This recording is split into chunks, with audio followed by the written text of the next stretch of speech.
Welcome to the Insomnia Project. Sit back, relax, and listen as we have a conversation about the mundane. One thing that we hope to deliver is a conversation that's less than fascinating, so that you can feel free to just relax, drift off, and just enjoy. I want to thank you for joining us. We hope you will listen and sleep. Follow us at Listen and Sleep. I'm your host, Marco Timpano. Today's show is brought to you by Casper.com. And if you want to get $50 towards the purchase of any mattress with Casper.com, go to our URL, which is caspertrial.com/insomnia. You can get yourself a twin XL, a full, a queen, a king, or a California king. I have the distinct pleasure of welcoming a new friend to the podcast, Bobbi Goddard. Yes, that's right. Thank you for being a part of the Insomnia Project. It's my pleasure. Now, Bobbi, you're the first person that I've had on the show from Saskatchewan. Yes. And I say it wrong, don't I? You do. How do you say it? You're a dead giveaway for a foreigner. I know. Because you say Saskatchewan. Okay. But it is a schwa at the end of that Okay. word, so it's Saskatchewan. Saskatchewan. Yes. Fantastic. Yeah. And I've never been, Oh, but I really want to go. it's so majestic. I want to go in particular because, and I apologize that I interrupted you, because of what I've heard you describe. So tell me a little bit about Saskatchewan. Well, Saskatchewan. Yeah, there you go. There You're you go. learning. I love Saskatchewan because of its majesty. Okay. So it's known as the land of the living skies. And there's this terrible joke where they say Saskatchewan is the only place where you can watch your dog run away for a week. Right. And so people have this idea that it's this flat, barren landscape. Right. But the truth is that it's because it's farm country, it's full of these beautiful rolling hills. Sure. And all that flat means really is that you can see sky for days and Wow. days. And I lived in the Northwest Territories for a while, quite close to the Arctic Circle. And even there, I didn't see northern lights like you see in northern Saskatchewan. Wow. It's astonishingly beautiful because it's so vast and because it's not a densely populated urban province. Even in cities, there's not the kind of light pollution that you'd Right. get in Toronto or Calgary. And Sure. so the skies are just endless. Wow, you're like you should be on the tourism board because, one, I didn't realize you could see the northern lights better there than you can in the northern part of Canada. But two, in particular, the way you describe it, really, now I really got to get going to. Yeah, and there's something lovely too about the cycle of life in Saskatchewan. That sounds really wanky, but I Sure. mean that when you travel through Saskatchewan in the fall or in the late summer, you can see all of the fields ready for harvest. Sure. So the colors change depending on the season. So it's this gorgeous gold, and the colors of the canola fields are just like astonishing. And of course, wheat. Everyone, or Yeah. I always think of wheat when I think of the prairies in particular. I have a tattoo of a stalk of I wheat know. on my arm, actually. I think it's a great tattoo. Thank you. I like that it's simple and yet very specific. Does that make sense? Yeah, and one of the final factors in me deciding to get it was that I liked that it looked like something else from a distance. Sometimes people are like, oh, you have a feather or you have an arrow. But then on closer look, you can tell that it's a stalk of wheat. But it's like the ultimate romance for the prairies to like tattoo it on your arm. Sure. But there's so much symbolism when it comes to wheat. Sure. In vast cultures around the world, and for me it's always associated with virtue. Virtue, something warm, something life-giving, because from wheat you get bread, and from bread so much comes forth, right? Yeah, and there's something too about the fact that not every year brings a rich harvest. Right. But we still reap it nonetheless, Yeah. and then hope that the next year will be more fruitful.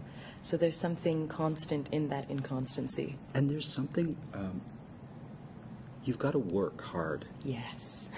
Like you said, you have to reap, and you have to, there's it's more than just you. There's so many factors when it comes to wheat, right? Yeah. There's the, sun, rain, weather, planting, harvesting. There's so much that goes. It's a hard-working symbol, I think. And you're a think so. hardworking person, so I think it's apropos. I hope so. Now I want to talk about something that, I definitely want to have the pleasure of doing with you, which is going to see a baseball game. Oh, it would be my great pleasure. Because I know very little about baseball, and you know a lot about baseball. I do, actually. Tell me what you love about baseball. Oh, well, I mean, it's the perfect topic for a podcast where you hope that people will listen and sleep. Sure. Because as I'm sure many of your listeners know, baseball is often considered the most boring sport in existence. Okay. But that's actually what I love about it, because I love that it can be the most simple game. Mm-hmm. One side wants to get a run, one side wants to get them out. That's it. Right. Or you can follow the rabbit hole of statisticians and cybermetrics Right. and prospects and minor leagues, and you can go all the way down the rabbit hole, or you can just sit. And there's something, I've read a lot about baseball as well, and a common theme is the meditative quality of the game, because it's not like basketball where there's constant action back Sure. and forth, back and forth. Sure. Sometimes you'll watch a game for 3 hours and the only exciting quote-unquote thing that happens is in the last 2 minutes, or not at all. But there's something constant about it. Interestingly enough, talking about the constancy of the land, there is something that baseball will always be there, right? Sure. Yeah. Is that? So what do you do in those moments where nothing exciting happens? Oh, I just find it calms me. I read this book by a Toronto journalist who loves baseball called Baseball Life Advice. And she talks about how she has anxiety, and I can be an anxious person as well. And she said, I know it sounds wild, but when I go to a stadium with 40,000 people to watch a baseball game, that is the only time that I feel at ease. Wow. And I get that. That totally resonated with me when I read that, because everything else sort of fades. Right. And it's just you and baseball. Wow. And let me ask you this. Do you prefer to be at the stadium watching baseball, or do you prefer watching it on television? Because it's two very different experiences. It is, yeah. I love baseball in every form. Okay. So I watch it at home all the time. Right. But I recently moved to Toronto, and I probably went to 15 games this spring, and I left town in July. So, Oh, my goodness. So in 2 months, thereabouts, I went to 15 games. I'll just buy cheap tickets and go by myself. Oh, my goodness. Yeah. Now let's talk stats. Oh, sure. I don't understand them. It's because they're very confusing. How does it work? How does it... I don't know if you're even going to be able to explain this to someone like myself, but just give me an overview if you can. Sure. I mean, if you read old-timey baseball cats, they'll deride the fact that the game has become all about calculation, Right. because you can really put everything into a metric. So Right. you have, you'll hear people talk about ribbies. So Okay. that's runs batted in. You'll hear Okay. people talk about their batting average. You'll hear stats about a pitcher, how many balls they throw, how many strikes they throw, what kind of pitch they throw, my goodness. fastball, heater, curveball, slider. Sure. And the fact is that you can plug all of those things into an equation, but you can't calculate the unknown, which Right. is talent and surprise, which is present in any sport. So you can do the math on it, but ultimately what makes a player great in the history of baseball is the way they make their fans feel. Oh, I would say. that's great. There's no metric for that. Yeah. So who is the player that makes you feel the best? Or the players? Is there one, or can you not say? Oh, it's very hard to choose a Sure, favorite. fair enough. What I will say is the kind of player. Okay, I won't name a okay. player, but I am attracted to the players that fly under the radar. So they don't have the biggest stats. Sure. They're not necessarily heralded as the best athletes when they come to the big leagues, but they are the everyday workaday men. They're the man you want on your team when you go to battle, because Okay. they're going to play the same game every night, 186 games. Wow. Without fatigue. They're tireless baseball players. Right. I mean, it's a massively long season. Sure. And the best ones play almost every single night. Wow. Yeah. And they're kind of, I don't want to say the unsung heroes, maybe the workhorses of the game. That's a great way to put it. Wow. Yeah. Those are the players that I tend to fall in love with. The ones who, they just come out and deliver every night. Wow. Yeah. And let me ask you this. What's the game to date that you remember best? Is there one? Oh, I have a few that come to mind. I think of the first time I took my father to a Major League Baseball game. I took him to a Red Sox game. And just being there with him was a magical memory. I remember the first game I saw live, which is what sparked my fascination and my love. And then I got to go last year when the Blue Jays were in the American League Division Series. They only won one game when they played against Cleveland out of 5, and I was at the one that they won. You're the ticket. Yes, I believe it was my doing, actually. It was incredible. It was like 50,000 people, and in the championship series they give everyone a rally towel, so you have, thousands upon thousands of people waving these little pieces of fabric in the air, and it's just like, I guess it's fanaticism, but it doesn't feel panicked. Mm-hmm. It feels just like a collective excitement. Sure. Yeah. Almost like a community of people who get together to celebrate the team that they love. Yeah, there's something beautiful in the same way that I love live theater, because your audiences are having a collective experience. Mm-hmm. I always said I wish we could bottle what sports has figured out with its fans for the theater, because that same sort of shared goal of glory, it brings us all together. Even when you don't know someone that's sitting in front of you, behind you, you fall in love with each other because you're both rooting for the same win. Sure. And it's very appropriate that you would mention theater, because you and I are currently doing a show together. Yes, we are. And, I know I don't have to say this, but you're marvelous. Oh. Absolutely marvelous. It's like everything that you do on stage is just tremendous. That's very gracious and of I'm you. not saying it because you're here, but I know it will sound that way. Taste the Mediterranean at Whole Foods Market with a vibrant selection that captures the flavors of the region. Shop coastal favorites like responsibly farmed whole bronzini and jumbo white shrimp, and pair them with specialty pastas, robust olive oils, and aromatic sauces directly sourced from the Mediterranean. Want a fast and easy dinner? Grab refreshing Greek salads and tortellini from the Prepared Foods Department. Taste the Mediterranean now at Whole Foods Market. We live in a culture obsessed with dieting, weight loss, and exercise. And that can make eating disorder behaviors easy to miss. But the reality is, eating disorders are serious mental illnesses that take a major toll on your health and your life. But recovery is possible. Eating disorders are more common than you might think. Chances are you know someone who is struggling with one. Or maybe you're struggling yourself. If you're concerned about an eating disorder in yourself or a loved one, I want to introduce you to Equip. Equip is a fully virtual, evidence-based eating disorder treatment program that helps patients achieve lasting recovery at home.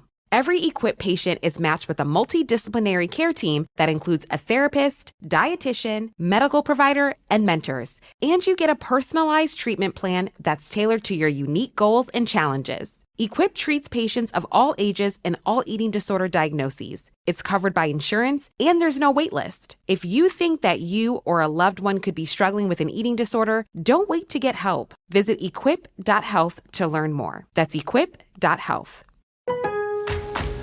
If you need a new appliance, this is your sign. Shop at Lowe's now to get up to 35% off and next-day delivery on hundreds of major appliances. A new appliance now means an easier-to-do list later. Our best lineup is at Lowe's. Valid through 3/18 while supplies last. Selection varies by location. Order by 4 p.m. Available Monday through Saturday. Subject to availability. Fees, exclusions, and restrictions apply. See Lowes.com/appliance delivery for more details. I do want to say this, because we often talk about the moments before. What's the moment before stepping on stage like for you? I wouldn't say it's nervousness. Okay. I would say the moment before is this great, sort of like moment of possibility. Oh, So I remember a teacher once said to me, the only thing you can know is the words. Everything else is indeterminate. How your acting partner will respond to you, how the audience will respond to you, whether or not the lights work or the fire alarm goes off, all of that is out of your control. Right. All you can control is that you know your words. And to me, that was a great relief because I didn't have to force anything. I just trusted that I knew the words and the rest would reveal itself.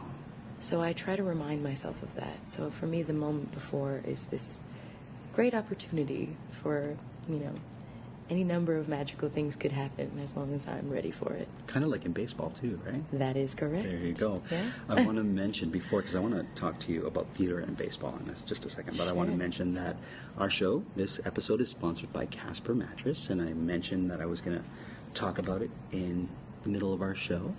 One of the things I love about Casper Mattresses, speaking of different places in Canada, is no matter where you are in North America, they will deliver, and the price will not change. So you could be in the most northern part of North America, the most southern, eastern, western, and you're going to pay the same price as you would if you were in New York City, Cleveland, or Cleveland, whatever that Sure. is, Detroit, Los Angeles, Toronto, Yellowknife, Saskatchewan. You're going to pay the You same said it price. right. Yeah, I'm learning. And you have 100 days to test it out. And if it's not to your liking, they'll take it away, and they'll donate it to some charity that requires pets. Oh, they donate it. Yeah, they don't destroy it, and I respect that. That's wonderful. So that's Casper. If you want to get $50, that's 50 off the purchase of your mattress, go to caspertrial.com/insomnia and use the code 50SLEEP. That's 50SLEEP. So we were talking about theater, and prior to that we were talking about baseball. And I want to ask you, how would you feel about being in a theatrical show about baseball? Oh, well, wouldn't that just be the dream? I'm trying to think. There's one, I think it's called 12 Men Out. Oh.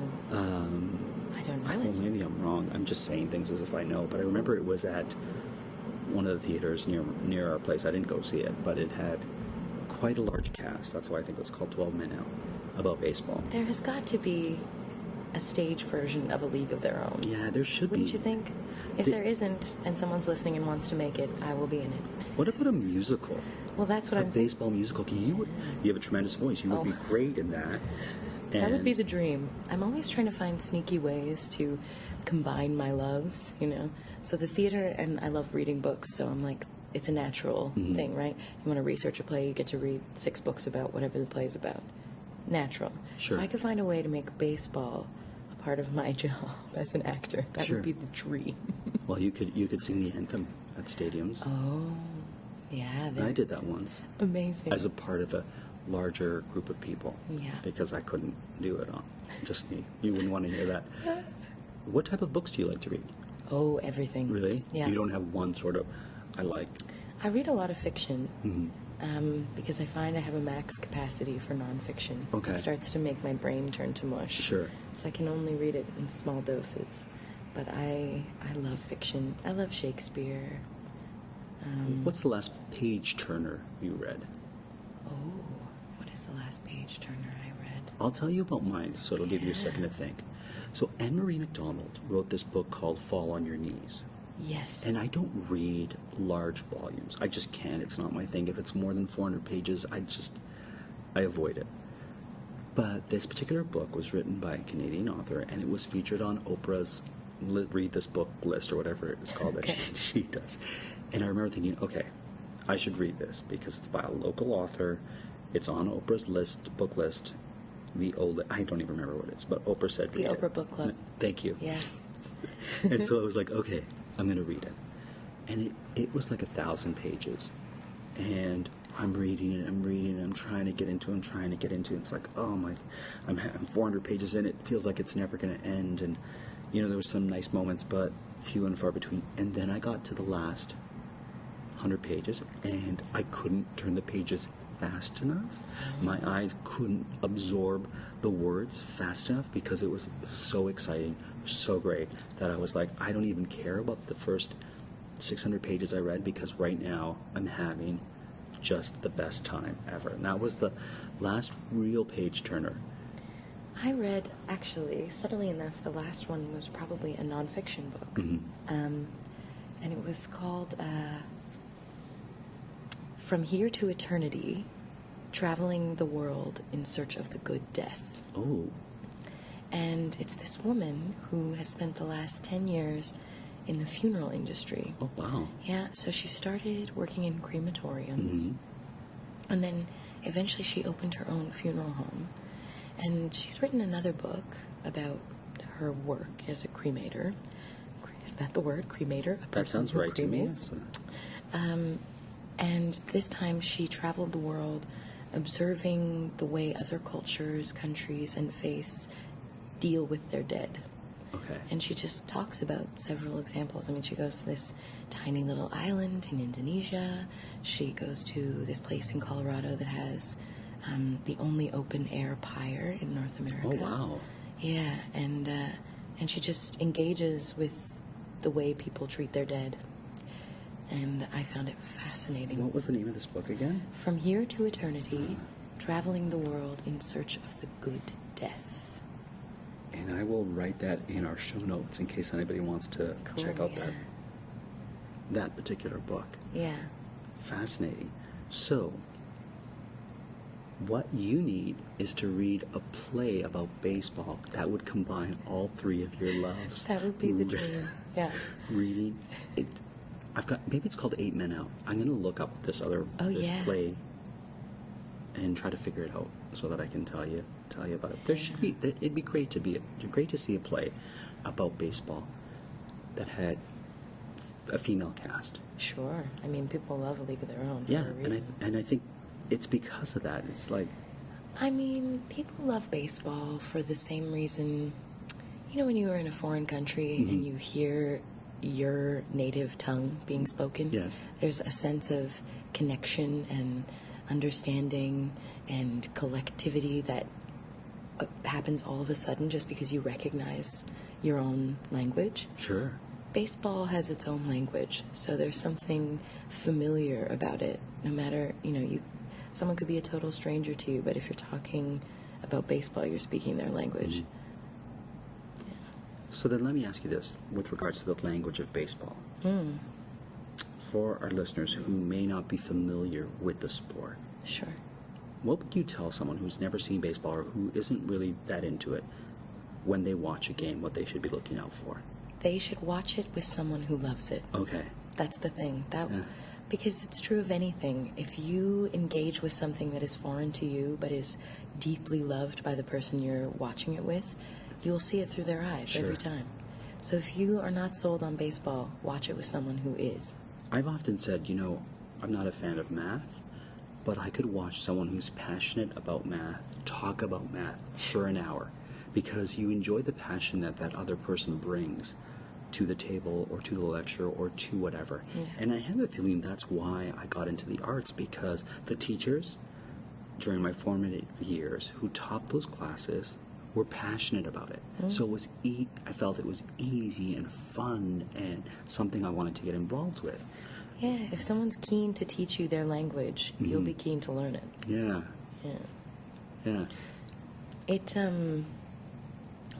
My father recently passed away in August, and I credit baseball with saving our relationship. Really? I fell in love with baseball about 4 years ago now, and became quickly obsessed. Like, it was a rapid love affair.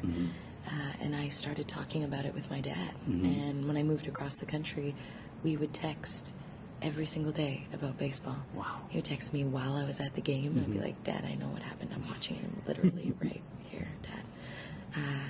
And it became our language as father and daughter. And we had tried and failed to meet each other so many times. Right. We just did not speak the same language, and baseball ended up being the one. What a lovely gift. Yes. What a lovely gift, and what a lovely way to celebrate your dad and your relationship when you watch a game. Oh, I'll never be able to watch it without him. Like, forever it is wrapped up in my love for him. Oh, that's so wonderful. What a lovely, lovely thought. So, then I have to ask, why the Blue Jays? That's your team, right? Yeah.